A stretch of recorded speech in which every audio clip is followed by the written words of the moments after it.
안녕하세요. 오늘은 현대 AI의 판도를 정말 완전히 뒤바꿔 놓은 혁신적인 아이디어죠. 바로 트랜스포머에 대해 한번 제대로 파헤쳐 보겠습니다.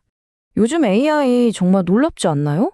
특히 번역이나 챗봇 같은 거 보면 와, 어떻게 갑자기 이렇게까지 똑똑해졌지? 싶잖아요. 정말 뭐랄까 하룻밤 사이에 세상이 바뀐 것 같은 그런 느낌이죠. 네, 그 엄청난 변화의 중심에 바로 오늘 우리가 이야기할 트랜스포머라는 아키텍처가 있습니다. 단 하나의 강력한 아이디어가 모든 걸 바꾼 셈이죠. 자, 그럼 지금부터 그 비밀을 하나씩 파헤쳐 볼까요? 좋습니다. 먼저 트랜스포머가 등장하기 전 세상은 어땠는지부터 한번 돌아가 볼게요. 그때는 RNN 같은 모델들이 대세였는데 얘네들은요, 어쩔 수 없는 아주 근본적인 속도의 한계를 갖고 있었어요. 자, 이 그림을 보시면 문제가 확 와닿으실 거예요. 왼쪽의 RNN 모델, 이게 옛날 방식인데요. 단어들을 순서대로 하나씩 처리해야만 했어요. 마치 놀이공원에서 인기 있는 기구 타려고 한 줄로 길게 늘어서 있는 것처럼요.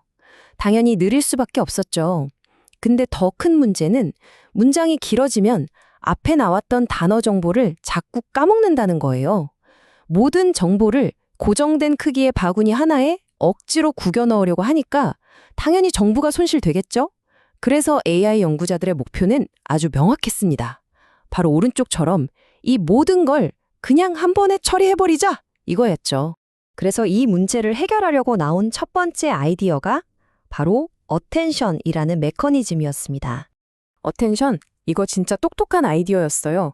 예를 들어 번역을 할 때 지금 번역할 단어랑 가장 관련 있는 원본 문장의 단어에만 집중, 어텐션 하게 만든 거죠. 덕분에 특히 긴 문장에서 번역 품질이 엄청나게 좋아졌습니다. 정말 큰 발전이었죠. 하지만 결정적인 한계가 있었어요. 이 똑똑한 어텐션도 결국엔 느려터진 순차 방식의 RMN 모델 위에서 돌아가는 추가 기능일 뿐이었거든요. 그러니까 근본적인 속도 문제는 그대로였던 거죠. 그러던 어느 날 판을 완전히 뒤집는 논문 한 편이 등장합니다. 구글 연구원들이 쓴 그 유명한 Attention is all you need죠. 이 논문의 핵심 아이디어는 정말 단순하면서도 대담했어요. 바로 이겁니다. 잠깐만. 어차피 어텐션이 중요한 걸 다 알아서 찾아주는데 굳이 느린 순차 계산이 꼭 필요해? 그냥 그거 없애버리고 어텐션만 쓰면 안 돼? 이 질문 하나가 모든 걸 바꾼 겁니다. 그리고 이 아이디어에서 트랜스포머가 탄생했습니다. RNN의 그 답답한 순차 계산을 그냥 확 버려버리고 대신에 모든 단어를 한꺼번에 행렬 곱셈이라는 걸로 쾅 하고 처리해버리는 거죠.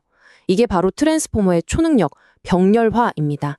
이 덕분에 학습 속도가요, 이전과는 정말 비교도 안 될 만큼 빨라진 거예요. 자, 그런데 여기서 아주 똑똑한 질문이 하나 나와야 합니다. 잠깐만요. 순서대로 처리하는 걸 없앴다고요? 그럼 나는 너를 좋아해랑 너는 나를 좋아해를 어떻게 구분하죠? 맞습니다. 순서 정보를 다 잃어버린 거 아닐까요? 아주 중요한 문제죠. 연구원들은 정말 기가 막힌 해결책을 찾아냈습니다. 바로 위치 인코딩이라는 건데요. 쉽게 말해서 모든 단어에다가 일종의 주소 태그를 붙여주는 거예요. 각 단어를 나타내는 숫자 정보에다가 너는 첫 번째 단어야, 너는 두 번째 단어야 하는 위치 정보를 담은 또 다른 숫자를 더해주는 거죠. 논문에서는 사인, 코사인 같은 주기함수를 아주 영리하게 사용했는데 이걸 통해서 모델이 단어들의 절대적인 위치뿐만 아니라 서로 얼마나 떨어져 있는지도 알 수 있게 됐습니다. 정말 대단하죠? 좋습니다. 그럼 이제 트랜스포머의 심장이라고 할 수 있는 셀프 어텐션이 실제로 어떻게 돌아가는지 한번 들여다볼까요? 자, 이걸 이해하려면 모든 단어가 세 가지 페르소나, 즉 역할을 동시에 갖는다고 생각하시면 편해요. 바로 쿼리, 키, 밸류입니다. 쿼리는 현재 내가 궁금한 단어가 다른 단어들한테 가서 야, 나랑 얼마나 관련 있어? 하고 물어보는 역할이에요. 키는 각 단어가 나는 이런 녀석이야 하고 내미는 명찰 같은 거고요. 마지막으로 밸류는 그 단어가 진짜로 품고 있는 의미, 그 자체입니다. 자, 계산은 딱 4단계로 이루어집니다. 첫째, 점수 매기기.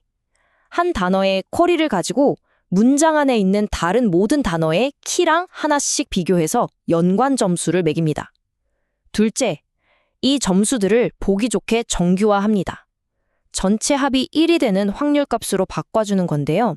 아, 이 단어에 70% 집중하고 저 단어엔 10%만 집중해야겠다. 이런 식으로 비중을 정하는 거죠. 셋째, 이 계산된 비중을 각 단어의 진짜 의미, 즉 밸류에 곱해줍니다.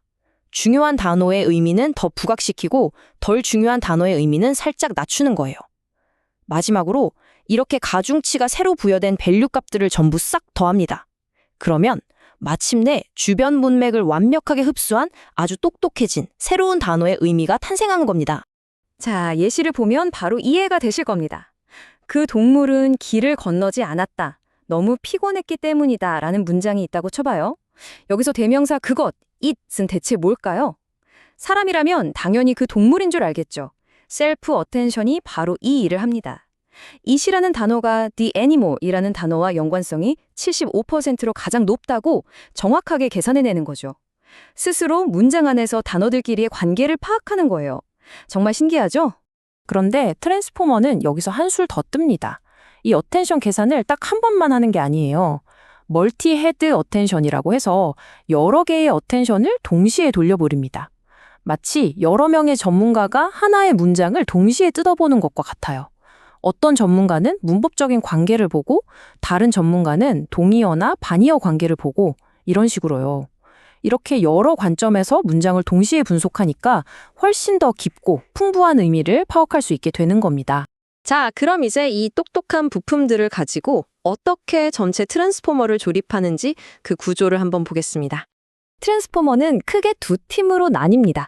인코더 팀과 디코더 팀이죠. 인코더의 임무는 아주 간단해요. 입력된 문장을 받아서 그 의미를 아주 잘 이해하고 요약하는 겁니다. 당연히 여기서 셀프 어텐션이 핵심적인 역할을 하겠죠. 반면에 디코더 팀은 인코더가 요약해준 의미를 보고 번역된 문장을 한 단어 한 단어 만들어내는 역할을 합니다. 여기서 중요한 차이점이 있는데요. 디코더는 어텐션을 두 번 써요. 한 번은 자기가 지금까지 쓴 단어들을 돌아보면서 내가 무슨 말을 하고 있었지? 하고 확인하고, 또 한 번은 인코더의 결과물을 쳐다보면서 아, 이 의미를 번역해야 하는구나 하고 참고하는 거죠. 실제 트랜스포머 모델은 이 인코더와 디코더를 각각 6개씩 마치 햄버거 패티처럼 층층이 쌓아서 만듭니다. 이렇게 층을 깊게 쌓다 보면 정보가 중간에 길을 잃을 수가 있거든요. 그래서 잔차 연결이라는 기법으로 아래층의 정보를 위층으로 바로 연결해주는 길을 터주고 레이어 정교화라는 걸로 각 층의 제멋대로 놀지 않게 안정적으로 만들어줍니다. 일종의 안전장치들이죠. 자, 이제 거의 다 왔습니다. 트랜스포머를 더 똑똑하게 만들어주는 마지막 비법이 하나 더 있어요. 바로 레이블 스무딩이 하는 건데요. 이게 뭐냐면 모델을 가르칠 때 너무 정답은 이거야 하고 100% 확신을 주지 않는 거예요. 예전 방식은 고양이 사진을 보여주고 정답은 고양이가 100%, 나머지는 0%라고 가르쳤어요. 이걸 원핫 인코딩이라고 하는데요. 이렇게 하면 모델이 너무 자만심에 빠지기 쉬워요. 그래서 레이블 스무딩은 이건 96% 정도 고양이 같고 혹시 모르니 다른 것일 가능성도 1%씩은 남겨두자 하고 부드럽게 가르치는 겁니다. 이런 작은 변화가 왜 중요할까요? 실제 세상의 데이터는 칼로 자른 듯 명확하지 않기 때문이에요. 애매한 경우도 많죠. 이렇게 약간의 불확실성을 배우게 되면 모델이 훨씬 더 유연해지고 처음 보는 데이터에도 잘 적응하는 더 똑똑한 학습자가 되는 겁니다. 자, 그럼 오늘 이야기의 핵심만 다시 한번 정리해 볼까요? 트랜스포머의 위대한 혁신은 느려 터진 순차 처리 방식인 RNN을 버리고 모든 걸 한 번에 처리하는 병렬 아키텍처를 도입했다는 겁니다. 그 심장에는 문장 전체의 관계를 순식간에 파악하는 셀프 어텐션이 있었고요. 단어 순서가 사라지는 문제는 위치 인코딩이라는 기가 막힌 아이디어로 해결했습니다. 바로 이 한 번에라는 접근법이 오늘날 우리가 경험하는 이 놀라운 AI 시대를 활짝 연 열쇠였던 겁니다. 트랜스포머는 우리에게 보여줬습니다. 병렬화, 즉 한 번에 처리하기가 언어라는 복잡한 문제를 푸는 열쇠였다는 것을요. 그렇다면 한번 생각해보죠. 언어 말고 또 어떤 문제들이 있을까요? 우리가 지금까지 당연하게 순서대로 하나씩 처리해왔던 다른 복잡한 문제들 중에서 이 한 번에라는 발상의 전환으로 완전히 새로운 돌파구를 찾을 수 있는 분야는 또 어디일까요? 이 패러다임의 전환이 앞으로 또 어떤 혁명을 몰고 올지 정말 기대되지 않으신가요?